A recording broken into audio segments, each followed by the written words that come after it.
Joining us now for more on tonight's topic is the Sarasota City Manager, Tom Barwin, and the Salvation Army's Amy Jones. Thank you both for being here.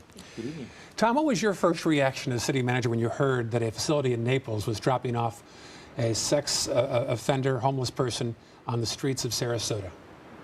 Well, not totally surprised, because I've had citizens tell me with some regularity that they have suspected this kind of thing has been happening for some time.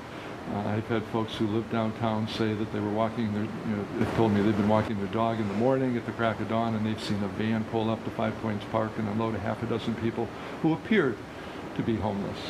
So, but nonetheless, not totally surprised, but very disappointed once we dug into this and found out how it happened and what had happened. And you filed a state complaint, a formal state complaint. What do you hope comes of that? Well, I'm hoping there's a thorough investigation, and I've been assured that there will be. I've talked to the management and supervision of this division, and they will take about 30 to 45 days to investigate this case and the files. I hope you have the opportunity to talk with the investigator. And then, if these allegations are verified, I would hope there would be sanctions against the Willow. And but they don't know, the state doesn't know if it rises to that level yet, because apparently when they just drop somebody off 125 miles in 2 counties away against their will, that doesn't rise to the seriousness of immediate sanctions apparently. But I think we have some opportunity to push that. In the least, the Willow has to come up with a correction plan and hopefully stop what appears that they have admitted is a common practice. Have you been tempted to call the Willow directly, one-on-one, and talk to him? I have attempted to call the Willow, and just like Kate Flexer's experience, our calls were not responded to. And you're the city manager. Not only do they not allow cameras in, they don't allow city managers' calls in either. Interesting to note.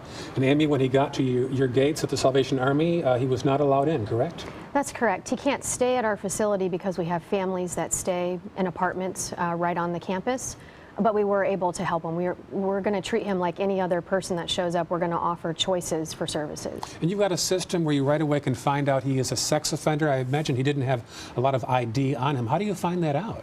Well, our caseworkers and our case managers work with every client that comes to the door, and we do a series of initial intake checks. And that's how you found out? That's correct. And where is he now? Do you know? Yeah, he was, we were able to provide the service of a trip home. Our goal always is the outcome of stable housing. He had a family member and a place to go in Ohio, so we were able to successfully send him back to stable housing. Tom, I'm going to play devil's advocate now with you. I know you can't reach me across the table and take a swing, so let me just lob this one to you. Long arms. You do have long arms. 10, 12 years ago, Sarasota was called the meanest city in the country. Yes, isn't that an irony? Some people wonder if perhaps the pendulum has shifted now in the other direction. Word has gotten out that we're now one of the friendliest cities toward the homeless, and that is what has caused the onslaught of people who are homeless in Sarasota. Well, as far back as I've been able to look back at the city's history, the city has always been a compassionate community. The Salvation Army's expanded shelter has been in place, I believe, since 2003, or quite a while. There was a shelter here before that. The Willow staff has been quoted as, when asked by Lieutenant Jarris from the Sarasota Police Department, why did you send this individual to Sarasota? And the individual was quoted as saying, because that's where the services are. Well, our services are at capacity, and the Salvation Army is not a mental health hospital. And some critics say that's where the softest policies are, the most willing to take on the homeless. It's really a double-edged sword. You want to help, but you primarily want to help those who are Sarasota residents. Well, absolutely, and I think that's a point, and I'm hoping this case will, again, bring more light to the situation. The state's mental health system is, in my view, dysfunctional. It is creating enormous problems for our police officers, our community, our residents. There are huge costs associated with it, and we need some kind of a protocol or ethic. Every community needs to handle their challenge within their community and not shift it around. And it's a problem throughout Florida and in big parts of the United States, many, many cities across the United States. But go up and down the coast, Tampa, St. Pete, Clearwater, Sarasota, to some degree Bradenton, Orlando, Daytona Beach, Miami. I mean, this is a huge problem, and we need somebody in a leadership position to get a hold of it and do what's necessary, and that is bring the adequate treatment and resources to the challenge. And Amy, at the Salvation Army, how many of your, you call them residents or clients? Clients, neighbors. Neighbors, how many are from this area and how many are from out of the area? Well, interestingly, the more they get engaged in case management services, the more we're able to get better information.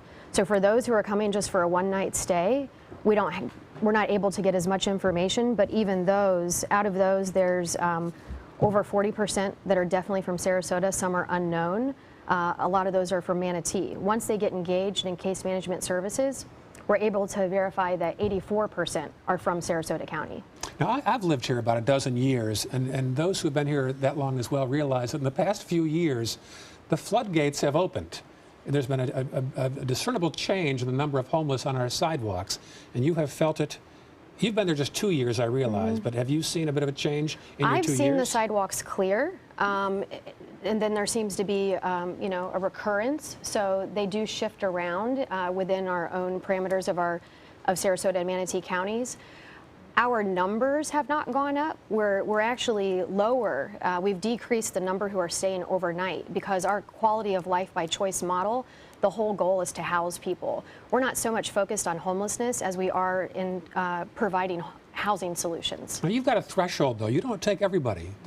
Just because your numbers went down doesn't mean that the need is being taken care of. It might mean they don't qualify to stay.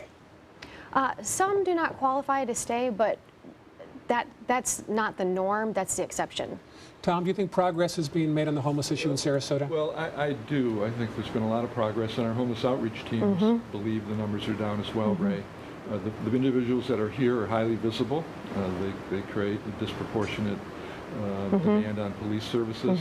But over the past 2 years, our street caseworkers, along with the social service agencies in the community, have housed 150 homeless veterans, taking them off the streets through the VA programs. So it proves that works. But it's only been a small reduction in our overall numbers. But I think they're attracted to the shelter, to the resurrection house, to where food and services. There are hundreds every month that we don't see on the street, though, because they are sustainably rehoused. And if we had access to more housing, we would be able to get people rapidly rehoused. And 40% of the individuals, when surveyed, are self-reporting serious mental health issues, and that many more equal in terms of substance abuse.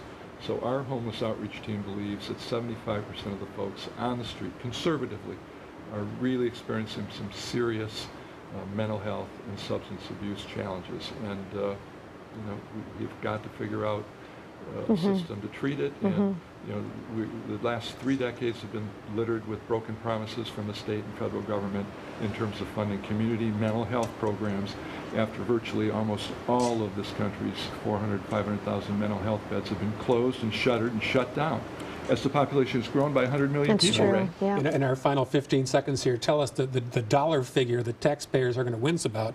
How much is spent per homeless person, perhaps? Conservatively, $10 million a year between EMS runs, jail stays, hospital stays, and this revolving door that is lacking in mental health services, substance abuse, and a shortage of affordable housing. I wish we'd talk longer about this. We're out of time. Amy and Tom, thank you both for your time on this Friday evening. Thank you so much. Great to have you here.